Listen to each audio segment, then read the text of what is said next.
Amin. Shalom, saudara. Kita akan belajar dari kebenaran firman Tuhan sore hari ini dari satu perikop yang sering kita baca. Tetapi kali ini kita akan melihatnya dalam pendekatan yang berbeda. Ayo buka Alkitab saudara di dalam Lukas pasal yang ke-8 ayat 22 sampai ayatnya yang ke-25. Lukas pasal 8 ayat 22 sampai ayat yang ke-25. Perikopnya berjudul Angin Ribut Diredakan.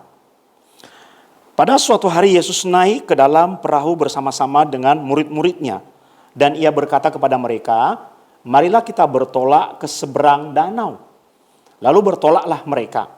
Dan ketika mereka sedang berlayar, Yesus tertidur. Sekonyong-konyong turunlah taufan ke danau sehingga perahu itu kemasukan air dan mereka berada di dalam bahaya. Maka datanglah murid-muridnya membangunkan dia, katanya, Guru, Guru, kita binasa. Ia pun bangun lalu menghardik angin dan air yang mengamuk itu. Dan angin dan air itu pun reda dan danau itu menjadi teduh. Ayat 25, lalu katanya kepada mereka, di manakah kepercayaanmu? Atau di manakah imanmu dalam terjemahan yang lain? Maka takutlah mereka dan heran. Lalu berkata seorang kepada yang lain, siapa gerangan orang ini? Sehingga ia memberi perintah kepada angin dan air dan mereka taat kepadanya. Saudara, saya ingin menggambarkan kembali, melukiskan peristiwa ini di dalam benak kita semua. Mereka adalah rombongan murid-murid Yesus yang notabene merupakan nelayan dari wilayah Galilea. Yang namanya nelayan kan bisa berenang, saudara. Mereka adalah nelayan-nelayan profesional yang setiap hari bergelut dengan pukat, perahu, dan kehidupan mereka identik dengan danau Galilea. Suatu kali Yesus bersama-sama dengan murid-muridnya itu berada di tepi danau dan Tuhan Yesus berkata kepada mereka, marilah kita bertolak ke seberang danau.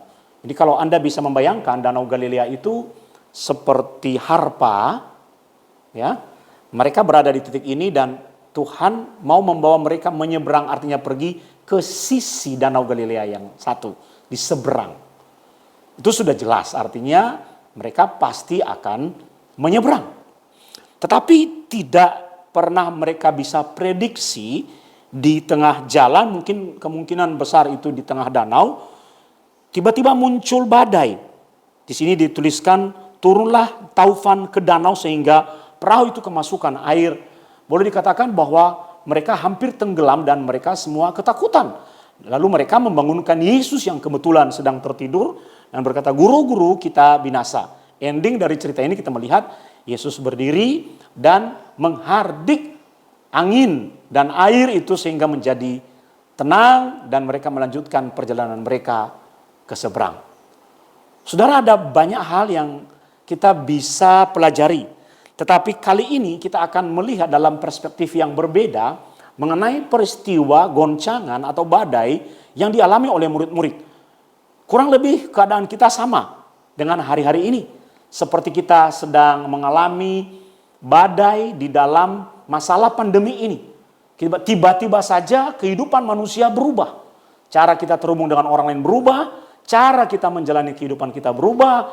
Cara kita menjalani aktivitas kita berubah secara drastis.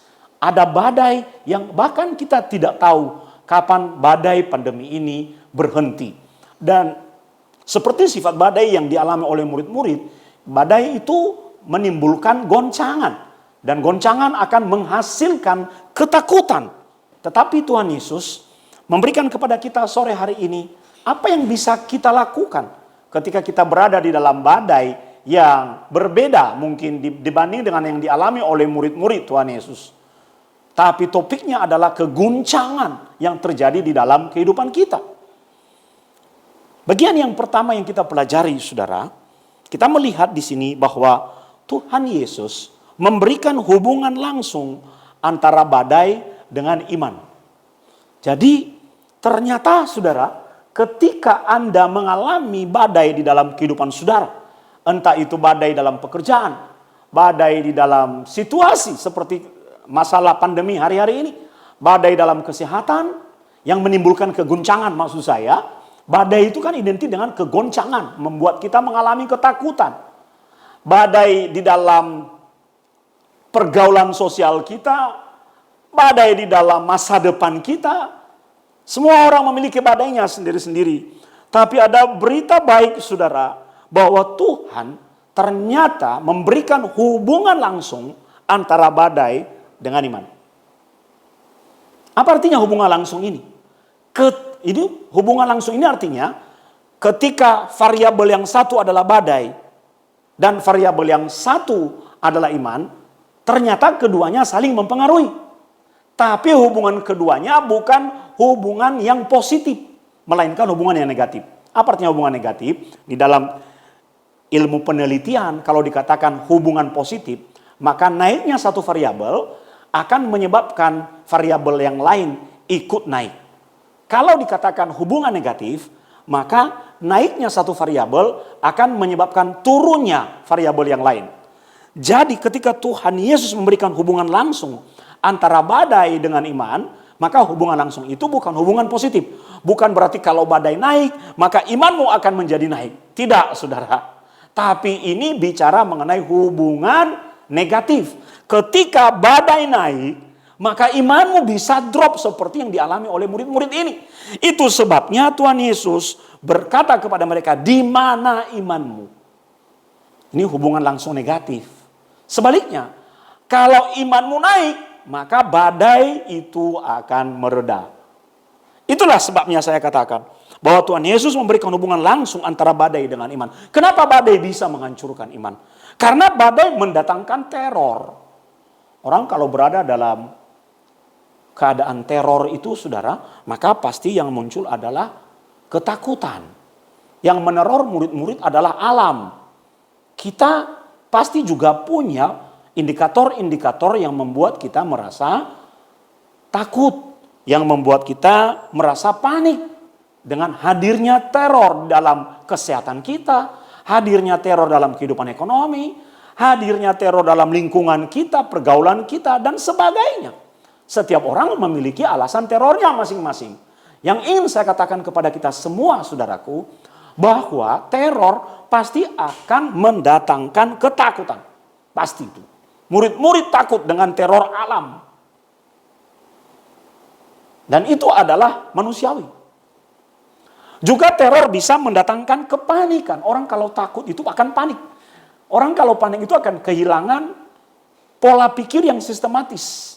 Di situ misalnya dia tahu ada pintu keluar, dia bisa tidak tahu loh saudara. Bisa lupa jalan keluar. Karena panik akibat ketakutan yang datang tiba-tiba. Dan orang kalau sudah panik sedemikian rupa, dia akan kehilangan harapan di dalam dirinya. Maka dalam hal seperti ini, orang bisa mati sebelum waktunya. Karena kehilangan harapan. Orang bisa kehilangan pegangan. Orang bisa hancur. Orang bisa seperti terjun bebas. Orang menjadi menyerah dengan situasi. Dan kehilangan daya juang di dalam dirinya. Kenapa? Karena dia kehilangan harapan.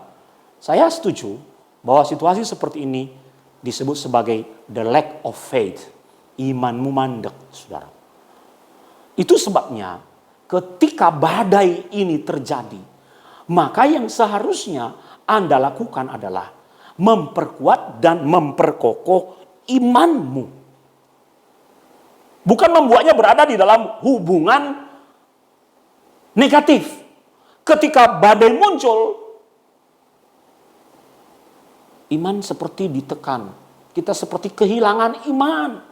Makanya Tuhan Yesus bertanya kepada mereka, di manakah imanmu? Di dalam ayat 25 lalu katanya kepada mereka, di manakah kepercayaanmu? Di dalam terjemahan yang lebih pas, di situ dikatakan, where is your faith? Where? Di mana kamu taruh imanmu? Di mana kamu menempatkan imanmu? Kalau dikatakan, where is your faith? Itu berarti mereka bukan tidak memiliki iman, saudara. Hanya mereka melupakan iman mereka. Karena mereka lebih fokus melihat badai. Mereka lebih fokus melihat masalah. Mereka lebih fokus kepada gejala-gejala natural yang sedang mengintimidasi, membawa teror di dalam kehidupan mereka. Dan mungkin kita kurang lebih sama seperti itu. Seringkali entah disebabkan oleh hal-hal yang mungkin tidak jelas, kita jadi takut menghadapi segala sesuatu. Kita jadi kehilangan harapan di dalam menjalani kehidupan ini. Menjadi menyerah. Dan orang kalau sudah menyerah, dia akan kalah, saudara. Beberapa waktu yang lalu, Abuna menulis sebuah quote di WA Abuna, bahwa orang-orang yang menyerah tidak akan pernah keluar sebagai pemenang. Padahal destiny kita dari Tuhan adalah lebih dari pemenang. Bukan hanya menang, di atas standar menang. Itu sebabnya dikatakan lebih dari pemenang. Orang-orang yang menyerah adalah orang-orang yang kehilangan harapan. Dan pasti dia tidak akan mengalami kemenangan. Sebaliknya, orang-orang yang menjadi seorang pemenang, bahkan lebih dari pemenang, adalah orang-orang yang di dalam hidupnya dikenal tidak mudah menyerah. Apa yang meneror saudara hari-hari ini? Apa yang membuat Anda panik? Apa yang membuat Anda takut? Saya ingat sebuah lagu. Kau selalu punya cara untuk menolongku. Kau selalu punya jalan keajaibanmu. Kau dahsyat dalam segala perbuatanmu. Dan ku tenang di dalam caramu. Tuhan memiliki caranya sendiri untuk membuat badai itu menjadi tenang. Jadi kalau kita hari-hari ini sedang menghadapi teror, panik, takut, ancaman kehilangan pengharapan, mari kita tenangkan diri kita. Karena Tuhan pasti akan memiliki banyak cara untuk menolong dan membawa kita keluar dari situasi teror tersebut.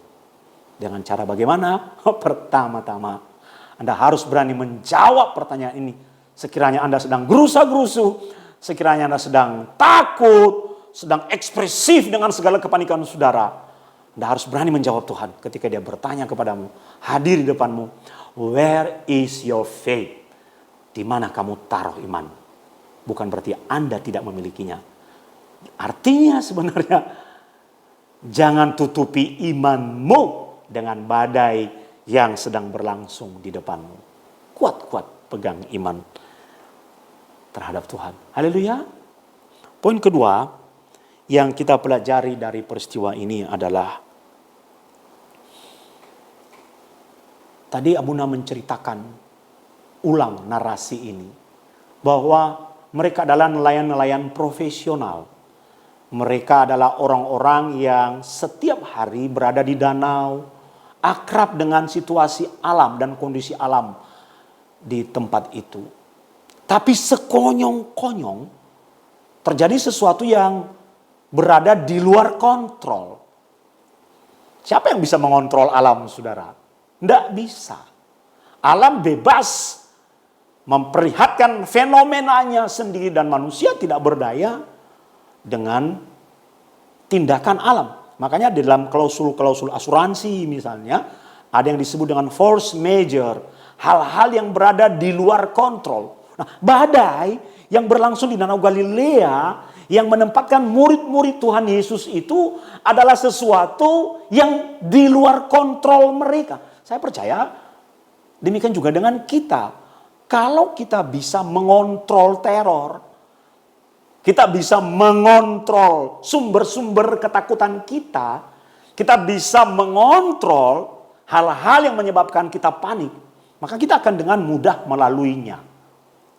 Persoalannya adalah variabel itu tidak berada di dalam kontrol kita. Alam memiliki mekanismenya sendiri. Tiba-tiba saja berada di dalam sebuah situasi yang tidak bisa kita prediksi sebelumnya. Yang tidak bisa kita hardik seperti Yesus menghardik. Ayo stop sekarang, stop. Atau kurangi dikit. Nggak bisa. Nggak bisa. Itu yang saya sebut sebagai hal-hal yang berada di luar kontrol. Dan memang kita tidak bisa mengontrol segala hal. Manusia itu terbatas. Kita bukan Tuhan.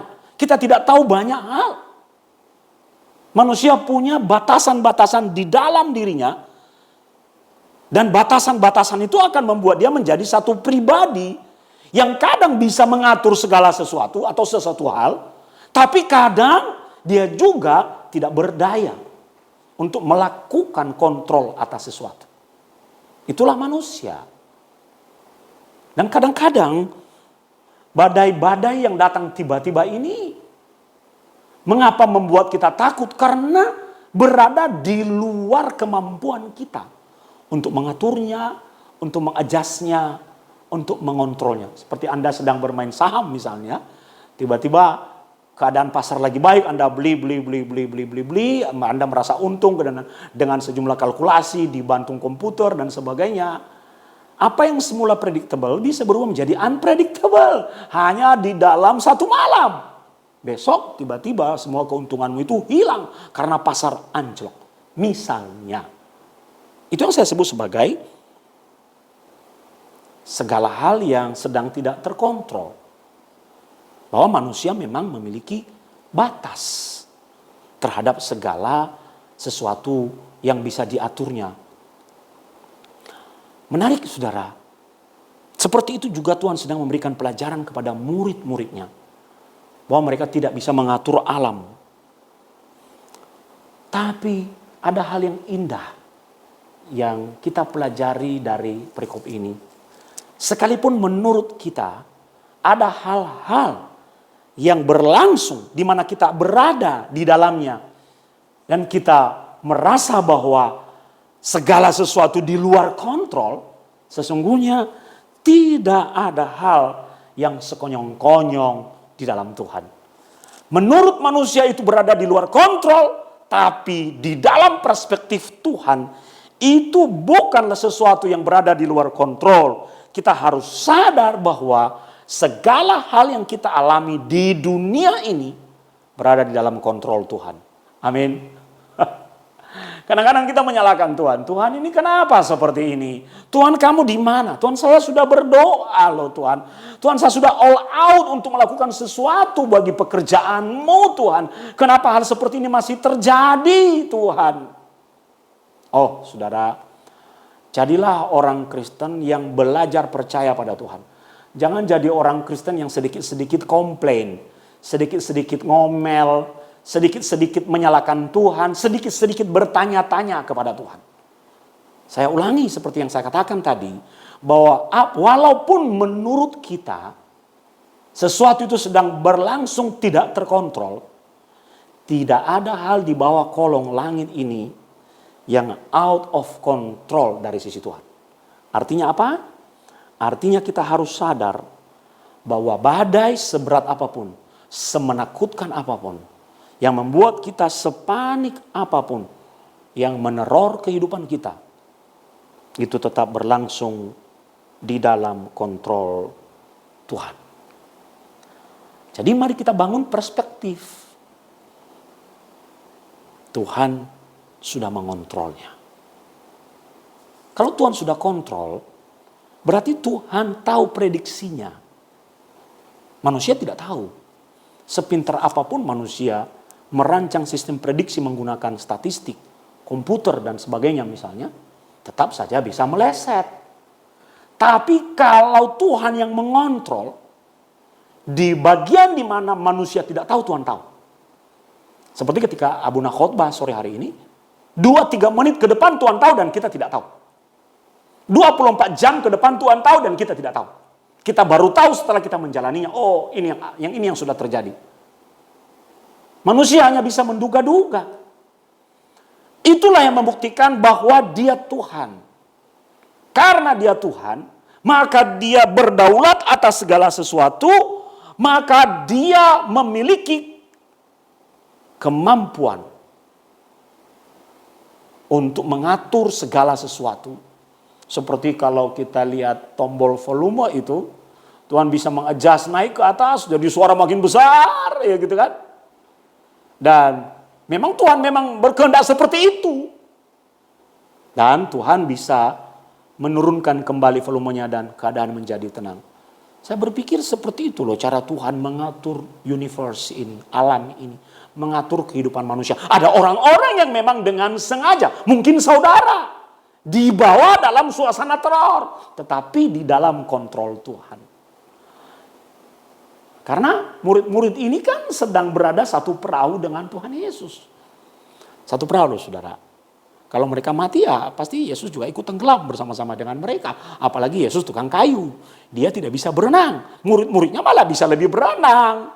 Seharusnya yang lebih khawatir adalah Tuhan Yesus. Tapi kenapa dia tertidur? Karena dia ngantuk saudara. Kita jangan analisa-analisa aja itu. Jangan kita tambah-tambahkan karena dia sengaja membiarkan murid-muridnya. No. Ya, kalau kita berkata Yesus tertidur, berarti dia ngantuk, capek. Tuhan tahu apa yang pasti terjadi, Tuhan tahu.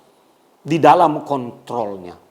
Maka saudara, ketika Anda memahami bahwa segala sesuatu itu berada di dalam kontrol Tuhan, belajarlah membangun ketenangan di dalam dirimu terhadap segala hal yang menurut Anda menempatkanmu di dalam badai.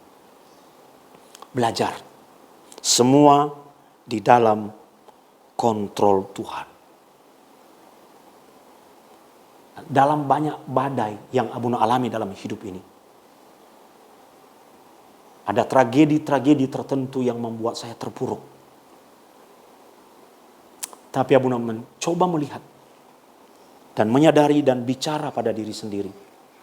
Tidak ada hal yang terjadi tanpa sepengetahuan Tuhan. Dan kalau Tuhan tahu, maka tombol adjustment itu ada di tangannya. Mungkin dia sedang menaikkan volumenya hari-hari ini. Dan Tuhan punya maksud terhadap segala sesuatu yang kita alami. Mendidik kita, menasihati kita, membuat kita bergantung kepadanya, membawa kita belajar percaya bahwa Tuhan akan mendatangkan kebaikan di balik segala hal yang mungkin sedang tidak baik di depan kita hari-hari ini. Tuhan tahu apa yang ada di depan. Menegur kita mungkin karena kita salah. Tapi percayalah bahwa saudara itu berada di dalam kontrol Tuhan. Kalau Tuhan sedang menaikkan volumenya ya sudah. Ada saatnya nanti dia akan menurunkan itu. Dan dia tidak akan membiarkan kita.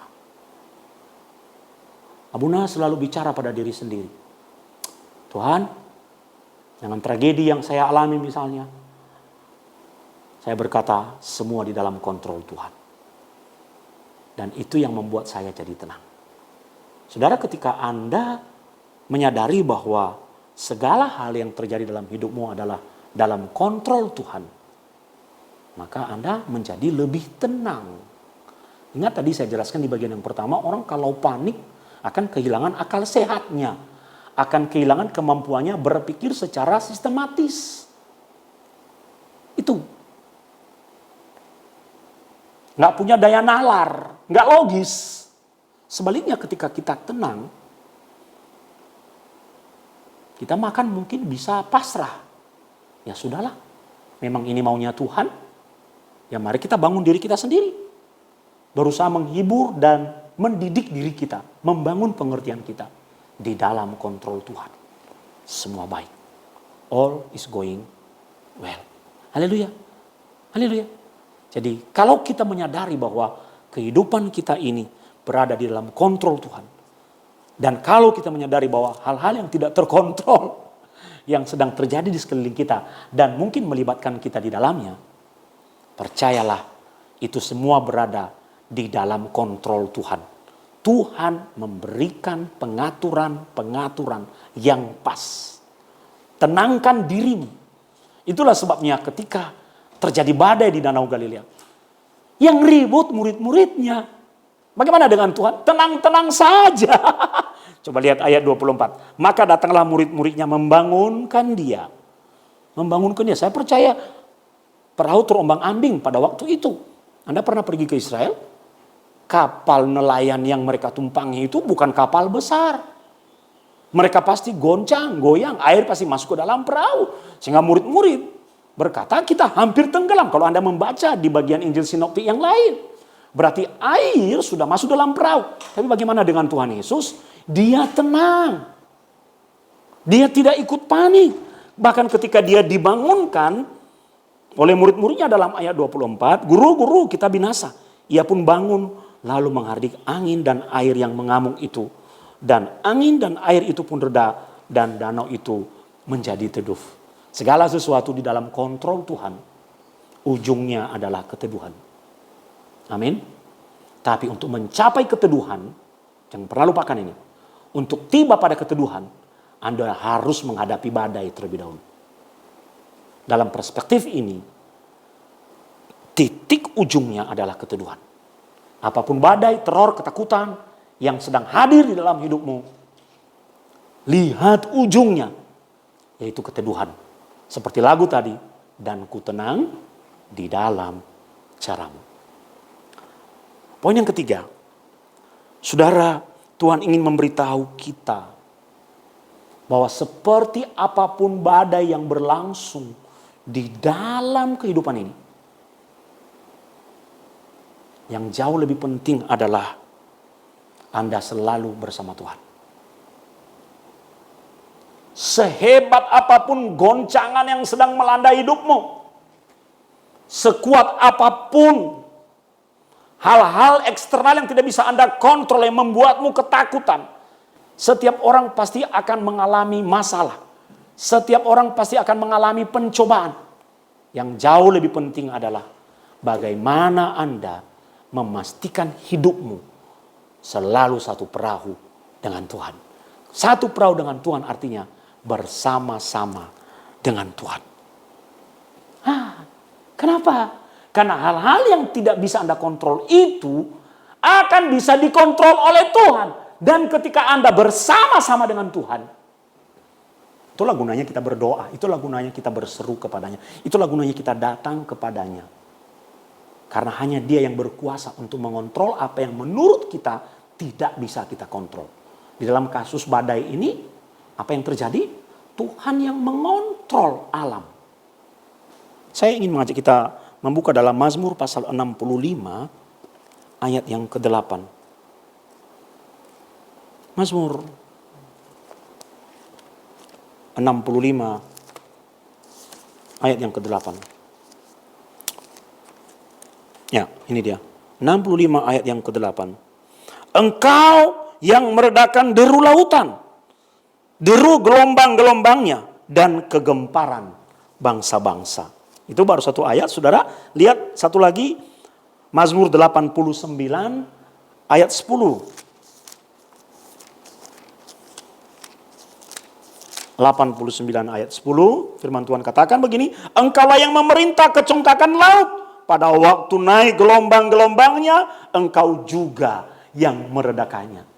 Apa artinya ini?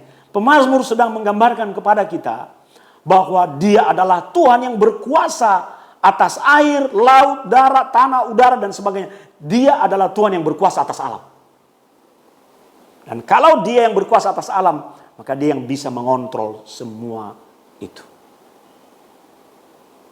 Dan kalau Dia yang bisa mengontrol semua itu, satu-satunya pilihan terbaik kita di dalam badai adalah ketika kita menjalani badai itu bersama Tuhan. Jangan sendirian, saudara-saudara. Kalau Anda menjalani badai sendirian, Anda tenggelam benar. Kapalmu bisa pecah. Jaminanmu supaya engkau tidak tenggelam adalah berada satu perahu dengan Tuhan Yesus. Maka pastikan rumahmu adalah perahumu. Dan pastikan di dalam rumahmu ada Tuhan. Pastikan pekerjaanmu, bisnismu sebagai perahu di mana Tuhan ikut menungganginya. Tuhan ikut ada di dalamnya. Pastikan di dalam pelayananmu sebagai sebuah perahu di mana Tuhan hadir dan dinyatakan dan diberitakan. Itu yang akan menjadi jaminan buat kita bahwa segala sesuatu akan berjalan dengan baik. Haleluya. Dengan demikian kita mengerti bahwa apapun badai yang terjadi dalam hidup ini, apapun saudara, tidak lagi akan mengguncang kita. Karena kita tahu bahwa itu kesempatan bagi kita untuk menghadapi badai melalui iman. Kita bangun iman kita. Kita ubah hubungan yang negatif ini menjadi hubungan yang positif. Badai makin meningkat, iman kita bawa naik. Haleluya. Dan kita juga berkesempatan menyadari bahwa sehebat apapun badai itu, selalu berada di dalam kontrol Tuhan. Dan yang membuat kita tenang, kita menghadapi badai itu karena kita tidak sendirian. Ada Tuhan yang menyertai kita. Haleluya. Mari kita berdoa.